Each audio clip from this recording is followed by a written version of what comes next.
Сегодня подведены окончательные итоги реализации в Коми приоритетного проекта «Комфортная среда». За год удалось благоустроить 61 общественную и 90 дворовых территорий в 45 муниципалитетах. Это детские и спортивные площадки, освещение, дорожное покрытие, парковки, зоны отдыха и где-то даже с Wi-Fi.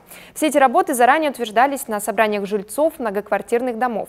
Общественные территории выбирали с помощью рейтингового голосования. В прошлом году участие в нем приняло рекордное количество жителей Коми – 120 тысяч. К слову, программа в рамках национального проекта продолжит работу и в этом году. Будут участвовать 46 муниципалитетов. Что касается рейтингового голосования, то есть определенные изменения. К нему добавляется способ опроса граждан. Также этот опрос можно будет провести с помощью интернет-голосования. И буквально на днях мы запустим сайт комфортной городской среды, наш республиканский.